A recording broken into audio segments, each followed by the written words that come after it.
First off, this is an old video, an old YouTube video that before I did voice recording over the top, I used to just put songs in the background because this is a time-lapse video. And then all three of those songs got copyright claimed by YouTube.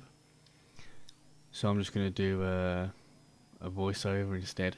And it's quite a good video because, it's quite interesting tank before and after, especially the plants. I don't think I've grew plants this well since, and this is a couple of years old. I don't know what it was with this aquarium. I don't know whether it's a location or what, but it grew plants so well. And this is just a standard aquarium that you can buy from the shop. It's 64 litres, I think it's about 2 foot 60 centimetres long. Not sure about the other dimensions. It's a nice tank though. It's a good size. And basically what I'm doing is just a rescape. So, after a year or so, you get bored of the tank, how it looks. So it's always nice to just do a rescape, pull all the plants out, rearrange some things and just rescape the tank. And it's okay to do that.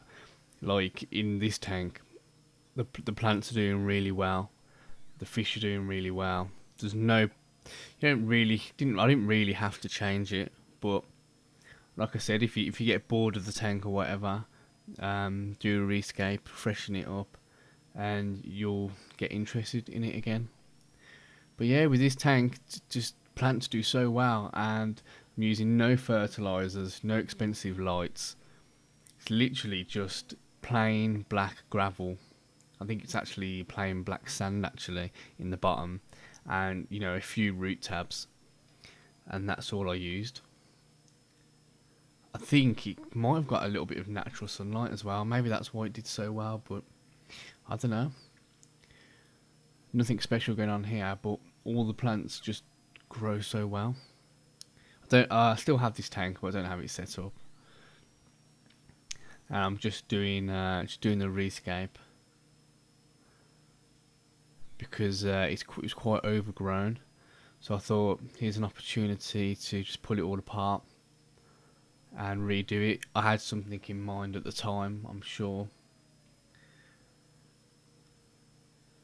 And it's quite a daunting task to go into an established tank where all the plants are doing well. It's full of fish. In this case, neon tetras and red cherry shrimp. So it's quite daunting to go in there and rip it apart. But like I said, if you get bored of it, just do it. And it's quite a lot of work, but it's good fun. Gives you an opportunity to clean all the filters and clean all the glass, especially if you've got an established tank where the plants have overgrown quite a bit. It's always good to pull a few of them out,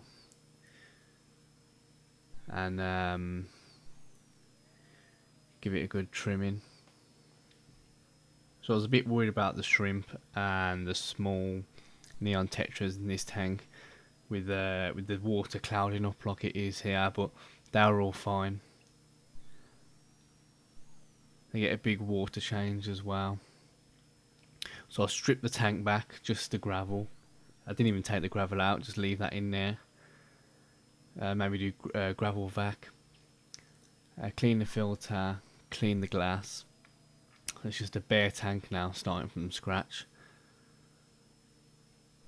You get out all the floating debris, dead leaves and plant matter. All the yellow bits you see floating around, they're from the root tabs. So the root tabs have like plant fertilizer in them, in these clear gel capsules, and you just bury them under the substrate. That's the only fertilizer I use in this tank, and the plants are doing crazy. So in this tank I actually went for the S. repens. The S. repens is a very short growing plant, doesn't grow very tall at all, and you can actually use it to carpet if you've got the patience. you know, you can actually use it to carpet a low-tech aquarium, meaning you can use it in an aquarium without the CO2, without the crazy highlighting. It will just do well. It probably won't grow very fast, but it will grow, and you can create a carpet. And you know, I was doing this just to test it out. You can see I'm putting little bits of S-Repens, dotting them about on the bottom of the tank, but honestly, this plant did so well. It carpeted the whole bottom layer. And the thing is, it doesn't carpet on its own. You have to, like, once it grows to a certain height, you have to snip the top parts off and replant them. And you have to do this a lot of times.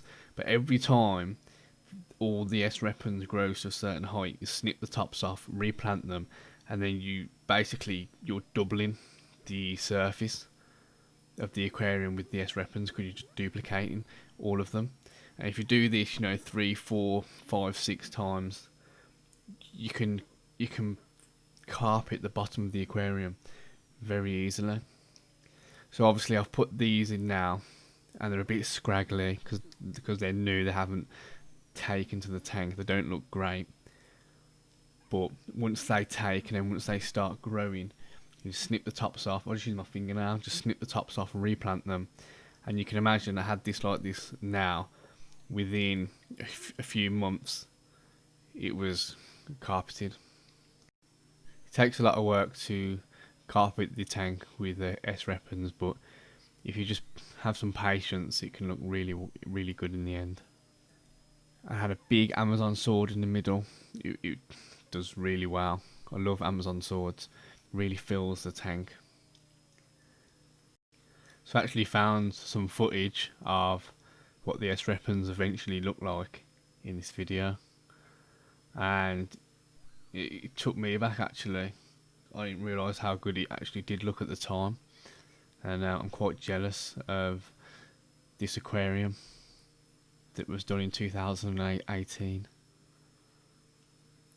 It's really nice. Yeah, I think I just stuck root tabs down there every now and again, but the carpet was so thick. And you know, remember, this is a tank without CO2. I hardly did anything with this tank, and it just did really well. I actually had swordtails in here at the time, and they had babies, and the babies, I think a lot of them survived because they just hid in the carpet. It was a really nice tank. Yeah, don't know why I took it down, but this is what S-Repens can do.